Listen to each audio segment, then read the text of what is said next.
Hello friends, நம்ம நான் என்ன பார்க்க போகிறோம் அப்படின்னா அனாயிட்ஸில் படிக்கிற first year second semester students உங்களுக்கான இம்பார்ட்டன்ட் கொஸ்டின் நம்ம சேனலில் கேட்டுட்டு இருந்தீங்க. ஸோ நம்ம இந்த வீடியோவில் EE3251 எலக்ட்ரிக் சர்க்யூட் அனாலிசிஸ் அதுக்கு இம்பார்ட்டன்ட் கொஸ்டின் தான் ஃப்ரெண்ட்ஸ் பார்க்க போகிறோம். ஸோ நான் யூனிட்டைஸாக பார்ட் ஏ பார்ட் பின்னு பிரித்து கொடுத்துருக்கேன். ரெட் கலரில் போல்டு பண்ணியிருக்க டாபிக்ஸ் எல்லாமே நல்லா பார்த்துக்கோங்க. இந்த வீடியோ மறக்காமல் உங்கள் ஃப்ரெண்ட்ஸ்க்கு ஷேர் பண்ணுங்கள். ஸோ வாங்க வீடியோக்குள்ளே போகலாம்.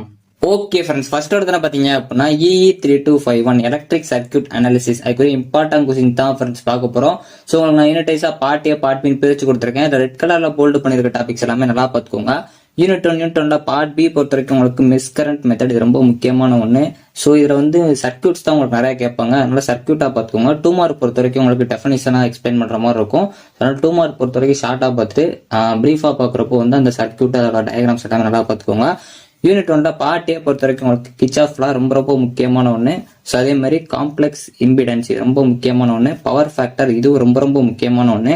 ஆவரேஜ் அண்ட் ஆர்எம்எஸ் வேல்யூ இதெல்லாம் நல்லா பார்த்துக்கோங்க. ஸோ யூனிட் 2 பார்ட் பி பொறுத்த வரைக்கும் உங்களுக்கு super position and Norton's theorem இது ரொம்ப முக்கியமான ஒன்று. ஃபர்ஸ்ட் ப்ரிஃபரன்ஸ் கொடுத்து படிக்க பாருங்க. ஸ்டார் டெல்டா கன்வர்ஷன் இது ரொம்ப முக்கியமான ஒன்று. யூனிட் 2 பார்ட் ஏ பொறுத்த வரைக்கும் உங்களுக்கு மில்லிமென்ட்ஸ் தியரம் ரொம்ப முக்கியமான ஒன்று. மேக்ஸிமம் பவர் டிரான்ஸ்பர் தியரம் ரொம்ப முக்கியமான ஒன்று. ஃபர்ஸ்ட் ப்ரிஃபரன்ஸ் கொடுத்து படிக்க பாருங்க. ஸோ இந்த தியரம் வச்சு 2 மார்க்ல கண்டிப்பா ஒரு கொஸ்டின் கேட்டுட்டே இருக்காங்க. அதனால நல்லா பார்த்து வச்சுக்கோங்க. யூனிட் 3 பார்ட் பி பொறுத்த வரைக்கும் உங்களுக்கு டிரான்சிஸ்டன்ட் ரெஸ்பான்ஸ் ஆஃப் ஆர்சி அப்படின்னா ஆர்எல்சி சர்க்யூட்ஸ் இதெல்லாம் நல்லா பார்த்துக்கோங்க. லாப்லாஸ் டிரான்ஸ்ஃபார்ம் வச்சு பண்ற மாதிரி இருக்கும். யூனிட் 3 பார்ட் ஏ பொறுத்த வரைக்கும் உங்களுக்கு Laplace transforms and inverse Laplace transform நல்லா பார்த்து வச்சுக்கோங்க.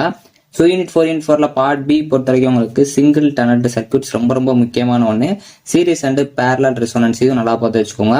யூனிட் 4 பார்ட் ஏ பொறுத்த வரைக்கும் உங்களுக்கு குவாலிட்டி ஃபேக்டர் ரொம்ப முக்கியமான ஒன்று. டாட் ரூல் நல்லா பார்த்து வச்சுக்கோங்க, ரொம்ப முக்கியமான ஒன்று. செல்ஃப் அண்ட் மியூச்சுவல் இண்டக்டன்ஸ் இதுவும் நல்லா பார்த்து வச்சுக்கோங்க. யூனிட் 5 பார்ட் பி பொறுத்த வரைக்கும் உங்களுக்கு 3 பேஸ் 4 ஒயர் சர்க்யூட் ரொம்ப முக்கியமான ஒன்று. ஸோ அதே மாதிரி பவர் மெஷர்மெண்ட் 3 பேஸ் சர்க்யூட்ஸ் இது நல்லா பார்த்து வச்சுக்கோங்க. யூனிட் 5 பார்ட் ஏ பொறுத்த வரைக்கும் உங்களுக்கு phasor diagram of voltages and currents ரொம்ப முக்கியமான ஒன்று. பவர் ஃபேக்டர் இது ரொம்ப முக்கியமான ஒன்று, நல்லா பார்த்து வச்சுக்கோங்க. ஸோ நான் ரெட் கலர்ல போல்டு பண்ணிருக்க டாபிக்ஸ் எல்லாமே நல்லா பார்த்துக்கோங்க. சர்க்யூட்ஸ் எல்லாமே நல்லா பார்த்து வச்சுக்கோங்க. தியரம்ஸ் எல்லாமே நல்லா அண்டர்ஸ்டாண்ட் பண்ணி பார்த்து வச்சுக்கோங்க. ஸோ எந்த ஒரு டாபிக் ஒமிட் பண்ணாங்க 2 மார்க்காக இருந்தாலும் அதை பிரீஃபாக பார்த்து வச்சுக்கோங்க. இந்த வீடியோ பிடிச்ச அப்படின்னா லைக் பண்ணுங்க, ஷேர் பண்ணுங்க, கண்டிப்பா சப்ஸ்கிரைப் பண்ணுங்க. தேங்க்யூ ஃப்ரெண்ட்ஸ், நெக்ஸ்ட் வீடியோல சந்திப்போம்.